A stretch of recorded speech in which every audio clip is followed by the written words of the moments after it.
¿Quién es Ximena Machicao?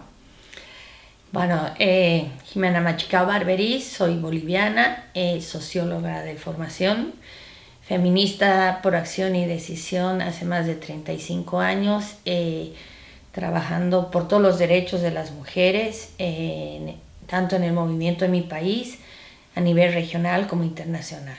No se puede hablar de un solo feminismo, hay varios feminismos, los feminismos tenemos agendas diversas, pero evidentemente y por el contexto actual que estamos viviendo en todo el mundo, no solamente en América Latina, pero hoy evidentemente en América Latina, la agenda prioritaria es que no nos maten más.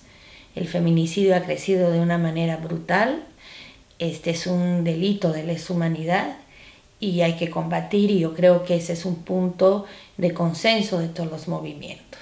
Por otro lado, América Latina, al tener leyes muy restrictivas en relación al aborto, ese es otro punto importantísimo, la despenalización del aborto en América Latina y el Caribe, porque esto conlleva mortalidad de mujeres y sobre todo de mujeres menores de edad. No podemos dejar de mirar de manera integral que el tema del aborto tiene que ver, además, en la mayoría de los casos, con niñas que han sido violadas sexualmente.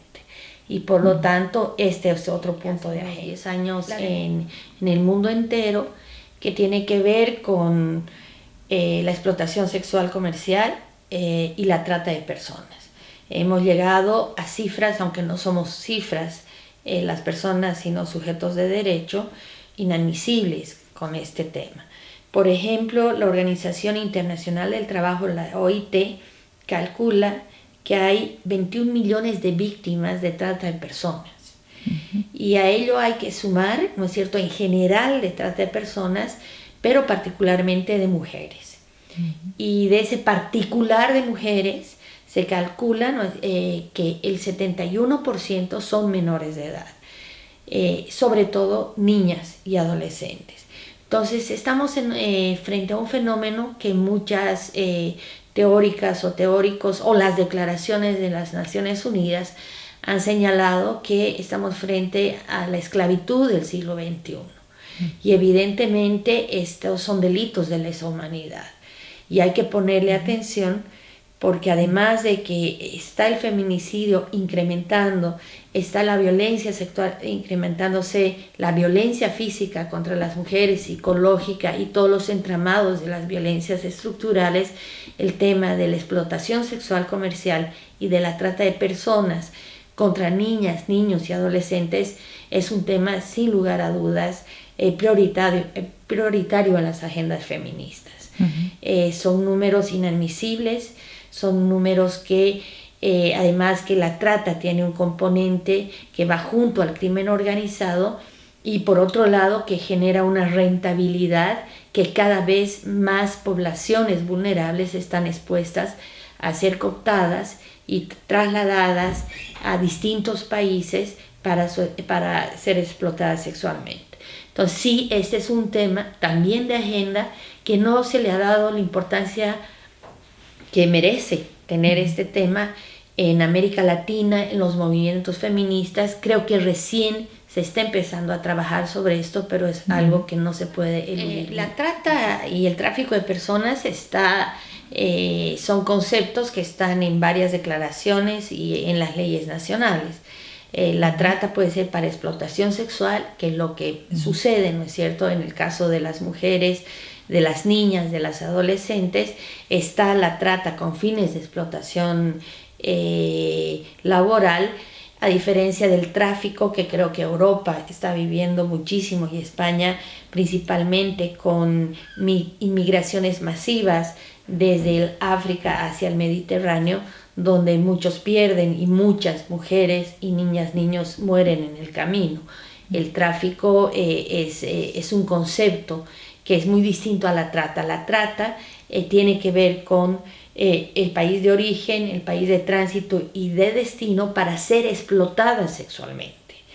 El tráfico no. El tráfico de lo que se trata es de que yo pago $5,000, $10,000 a los que me traen desde el África o desde América Latina a Europa y me dejan.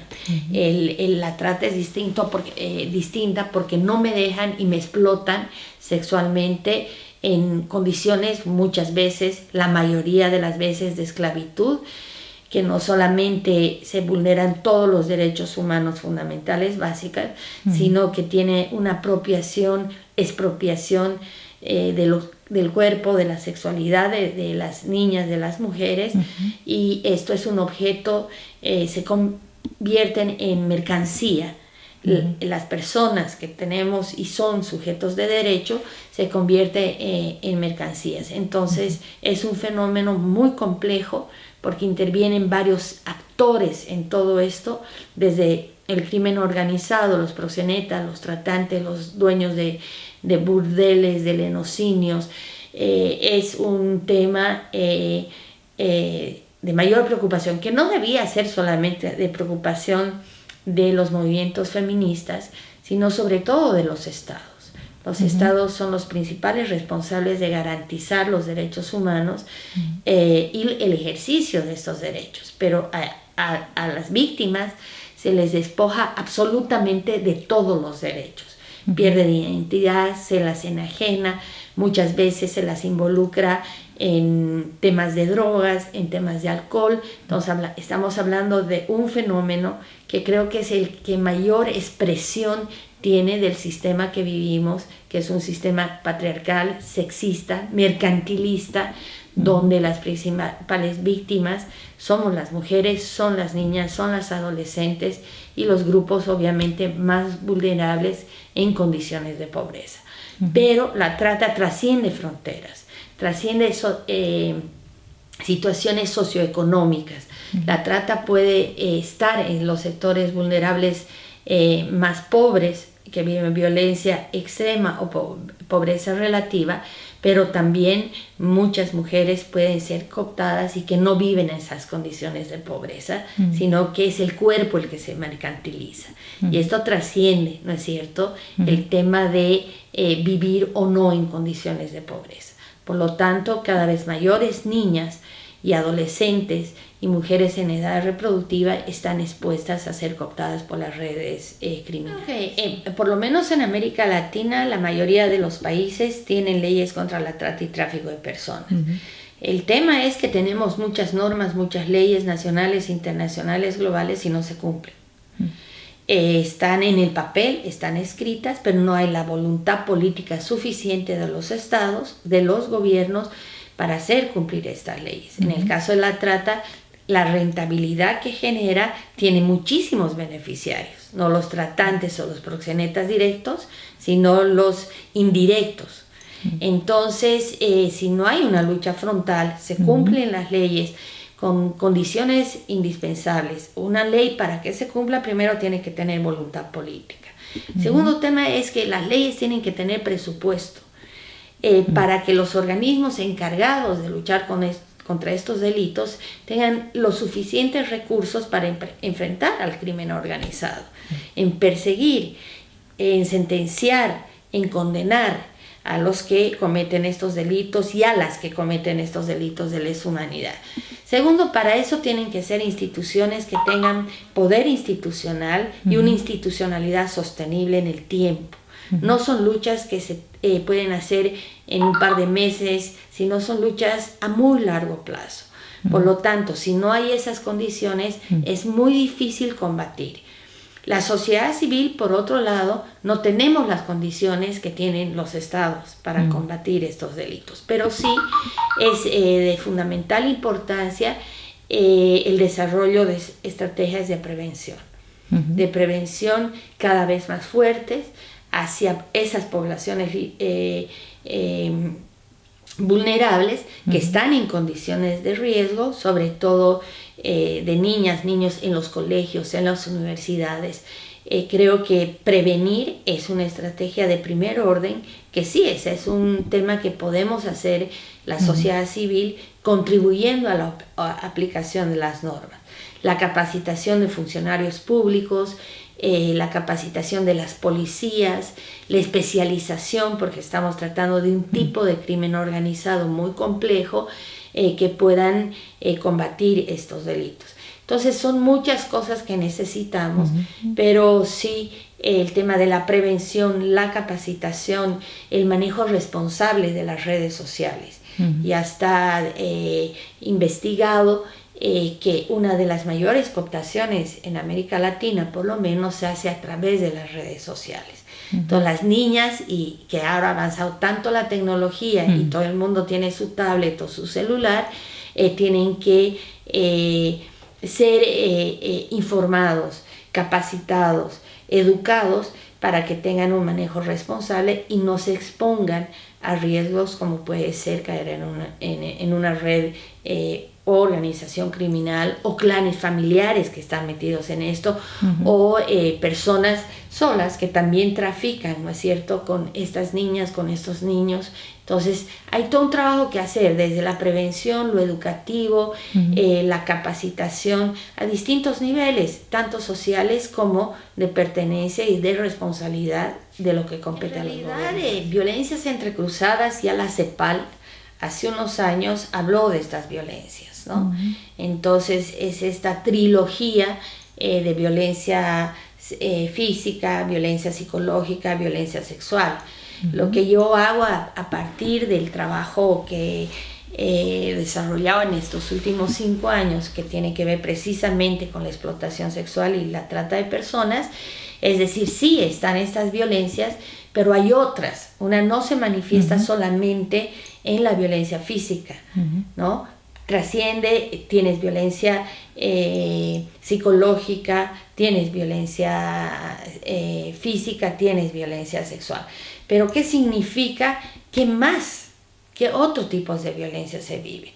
Y yo tengo la teoría que además de esas violencias que sufren la mayoría de las víctimas de cualquier tipo de violencias, de esa trilogía, ¿no es cierto?, tiene un impacto emocional absolutamente devastador. Entonces estamos hablando del miedo, de la culpa, del temor, de la enajenación, de la expropiación. Estamos hablando que expropian vidas, que enajenan, que te dejan sin identidad, que te culpabilizan por cualquier forma de violencias. Entonces tenemos que entender que en las expresiones y manifestaciones de violencia física, sexual o psicológica hay otros entramados. No se da de una sola forma, sino se entrecruzan distintas formas de violencia que finalmente lo que hacen es despojarte no solamente de tus derechos, sino de tu identidad, de tu autoestima, y generan unas culpas que paralizan el tomar decisiones, que paralizan decir basta, ya no más, ¿no es cierto? Y cuando reaccionas, esto también te puede llevar a que te maten. Entonces estamos hablando desde aquella violencia que se expresa en adjetivos, como decirte eres una loca, eres una puta, no sirves para nada, hasta la posibilidad de que te maten. Entonces es muy, pero muy difícil salir de esos circuitos. Ello no quiere decir que no haya rescate de muchas de estas víctimas, y sus procesos de recuperación son a muy largo plazo, porque han sufrido estas múltiples violencias entrecruzadas, y por lo tanto ahí tenemos también un déficit y un desafío en cómo se crean las mejores condiciones para ayudar que estas muchachas, estas mujeres mayores de 18 años puedan recuperar una vida digna. La situación de trata es mucho más complicada, ¿no? Pueden y han sido rescatadas muchísimas mujeres, pero la mayoría no son rescatadas porque además no se sabe dónde están, no se sabe dónde fueron trasladadas. Entonces es mucho más difícil trabajar en la recuperación. Ello no quiere decir que han aparecido muchas mujeres después de muchos años, 4, 5, 6 años, que han estado en situación y que hoy tenemos y podemos contar con sus testimonios.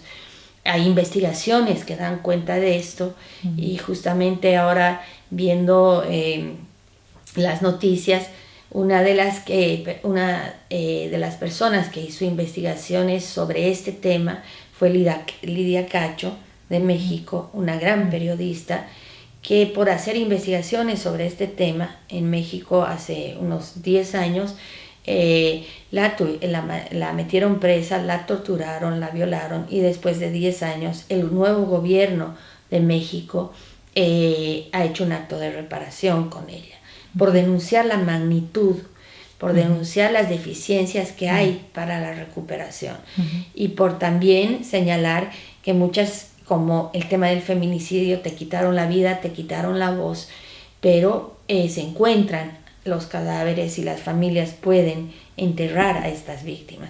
En el tema de trata, muchísimas veces y en la mayoría de los casos no se encuentran, y yo creo que esto es una de las mayores degradaciones humanas que hay, no poder enterrar a una hija, a un hijo, porque no los encuentras. Entonces, las dimensiones son muy grotescas, son muy fuertes, ¿no? Pero creo que este es un eje en el que tenemos que trabajar, y vuelvo al tema de la prevención, vuelvo al tema del cuidado, en el manejo responsable de las redes sociales, no solamente de los hijos, de las hijas, de los adolescentes, sino que los padres, los entornos cercanos, ¿no es cierto?, se preocupen de estos temas, porque nadie está libre de que nos pase. Y por otro lado, que hay un tema que también tiene que ver con las violencias entrecruzadas, y al hablar con muchas niñas que han sido rescatadas de estar en situaciones de explotación sexual comercial, lo más difícil es desestructurar esa identidad que tienen. Y esto tiene raíces porque muchas de ellas han sido violadas desde muy chiquitas en sus entornos familiares, por los padres, por el hermano, por el hermanastro, por el padre. Entonces la naturalización que hay en el cuerpo de estas niñas, que después pueden ser comercializadas inclusive por sus propias madres o padres, es muy difícil que se vean como víctimas, porque está la naturalización y la legitimidad que hay, ¿no es cierto?, en estos temas, que no, dice, así nomás es. Claro, si a mí me violan desde los 3 años, no me están dando la oportunidad para que si me vuelven a tocar o si me tocan otros, yo vea eso como un tema de delito. Por lo tanto, en la prevención hay que trabajar el tema del cuidado que una tiene que tener para denunciar esto. A una niña de 3 años o de 4 tú no le puedes pedir que denuncie un delito como es que la viole un familiar cercano, pero sí ahí el tema de la capacitación, de la prevención, de la sensibilización en esos entornos es fundamental. Esto no quiere decir, ¿no es cierto?, que se acabe con ello, pero sí se puede reducir. Y lo que se tiene que aplicar son las leyes, son los códigos penales, es la persecución de estos delitos, las sentencias justas, las condenas que se cumplan, y que un violador no salga, le dan 10 años y sale a los 2 años porque lo va a volver a hacer. Entonces son procesos otra vez a muy largo plazo.